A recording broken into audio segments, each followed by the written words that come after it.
एक घने जंगल में एक अनाथ कौवा रहा करता था।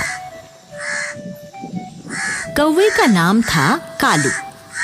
कालू कौवा कभी नहाता नहीं था, इसीलिए वो बहुत गंदा रहता था और उसके शरीर से हर समय दुर्गंध फूटती रहती थी। यही कारण था कि कालू को दूसरे कौवे और दूसरे पक्षी अपने पास बैठाने से कतराते थे। कालू कौवे का अपना कोई घर भी नहीं था। वो इधर उधर डाल पर बैठकर ही अपने दिन गुजार लेता था। कालू कौवा रानी नाम की एक कव्वी को बहुत पसंद करता था।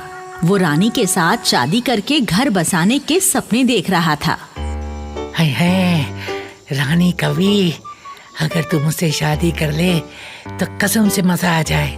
हम दोनों की जोड़ी खूब जचेगी और हमारे बच्चे भी बहुत सुंदर पैदा होंगे। एक दिन की बात है, रानी कव्वी अपने घर के बाहर बैठी मेकअप कर रही थी और गुनगुना रही थी। सजना है मुझे सजना के लिए, सजना है मुझे। तभी वहां पर कालू आ गया और गाने लगा। मेहंदी लगा के रखना, डोली सजा के रखना, लेने तुझे वो रानी, आएंगे तेरे सजना। रानी गुस्से में नाक भौं चढ़ाकर कहने लगी, अरे ओ बदबूदार कालू, तू मुझसे शादी रचाने के सपने देखना बंद कर दे। अरे मनहूस, ना तो तेरे पास घर है और ना तू कोई काम धंधा करता है, ऊपर से तू सालों साल नहाता भी नहीं है। मेरा क्या दिमाग खराब है जो मैं तेरे जैसे बदसूरत से शादी करूंगी? चल भाग जा यहाँ से। कालू कौवा रानी के हाथों अपना अपमान करवाकर चुपचाप वहां से उड़ गया और एक पेड़ की डाल पर बैठकर सोचने लगा। हाय, पता नहीं मेरी रानी मुझसे शादी करने से कतराती क्यों है, जबकि मेरे जैसा हैंडसम कौवा तो उसे पूरे जंगल में नहीं मिलेगा, कसम से। तभी कौवे की नजर एक रंग बिरंगे पंखों वाले खूबसूरत मुर्गे पर पड़ी, जो कि अपनी 4-5 मुर्गियों के साथ दाना चुगने में व्यस्त था। कालू मुर्गे को देखकर सोचने लगा, हाय हाय, देखो ये तो हद हो गई। मेरे पास एक भी नहीं है और ये मुर्गा 5-5 बीवियों के साथ घूम रहा है। जरूर इसके पास मुर्गियों को पटाने वाला जादू है। मुझे भी वो मुर्गे से जादू सीखना चाहिए। कालू उड़कर मुर्गे के पास जा बैठा और उससे कहने लगा, मुर्गे भैया, तुम तो अकेले ही 5-5 बीवियां लेकर घूम रहे हो। जरूर तुम्हें मुर्गियों को पटाने वाला जादू आता है। क्या तुम वो जादू मुझे भी सिखा दोगे?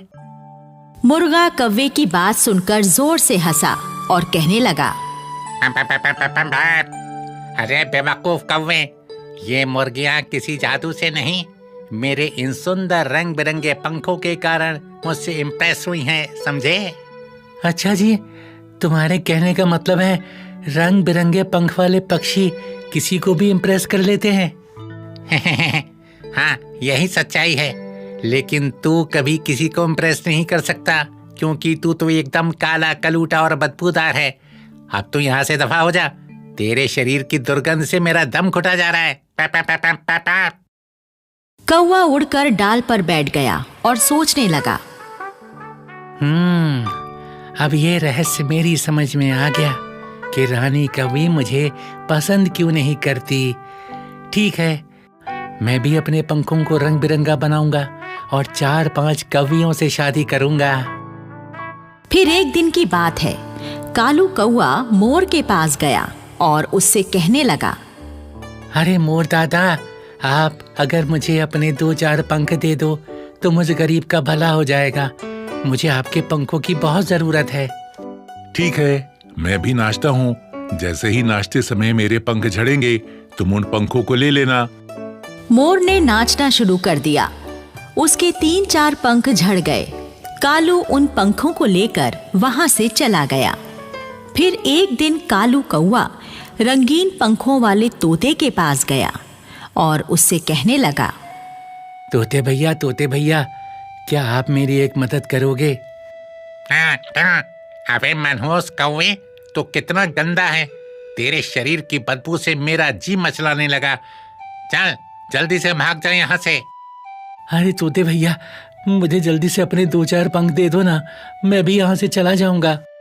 तोते ने जल्दी से अपने 2-4 पंख नोचकर कौवे को दे दिए और कौवा पंख लेकर वहां से उड़ गया। फिर इसी तरह कालू कौवा कबूतर के पास गया और पंख ले आया।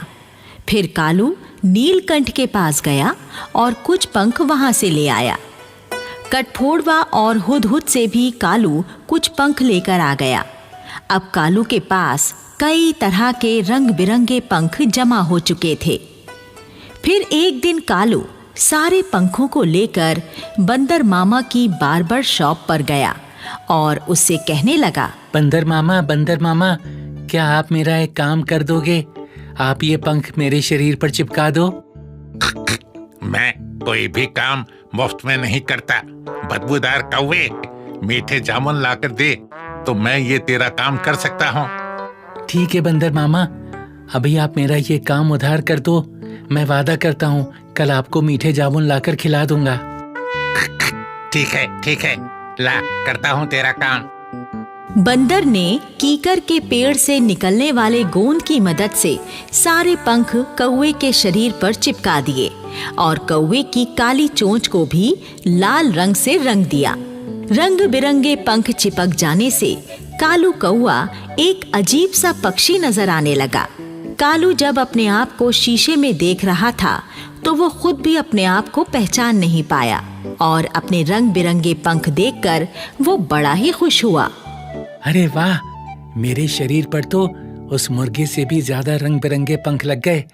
अब तो रानी कौवी मुझसे जरूर इम्प्रेस हो जाएगी। फिर कालू बंदर मामा के पास से उड़कर रानी कौवी के घर पर आ गया और डाल पर बैठकर गाना गाने लगा।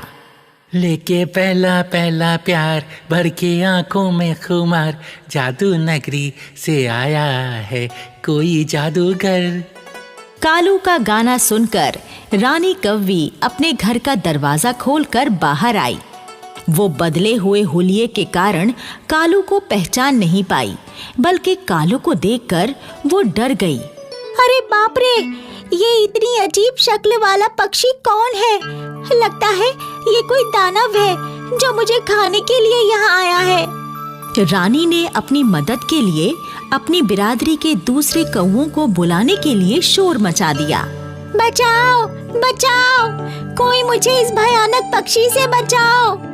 रानी की पुकार सुनकर वहाँ पर बहुत सारे कौवे जमा हो गए और वो भी कालू को कोई खतरनाक पक्षी समझकर चोंच और पंजों से उस पर हमला करने लगे। कालू उन्हें बताने की कोशिश करने लगा। अरे भैया, तुम लोग मुझे क्यों मार रहे हो? मैं तो तुम्हारी ही बिरादरी का कालू कौवा हूँ। एक कौवा कालू की बात सुनकर कहने लगा, अबे झूठ क्यों बोलता है मक्कार? तू हमारे जैसा कौवा कहाँ है? तू तो कोई खूंखार परिंदा है। और फिर सारे कौवों ने मिलकर कालू को इतनी ठोंगे मारी कि बेचारा कालू थोड़ी ही देर में बुरी तरह से लहूलुहान होकर मर गया। सीख: इस कहानी से हमें यही सीख मिलती है कि हमें अपना मकसद पूरा करने के लिए ना तो अपनी पहचान बदलनी चाहिए और ना ही कोई फर्जीवाड़ा करना चाहिए, नहीं तो कालू कौवे के जैसा अंजाम हो जाता है।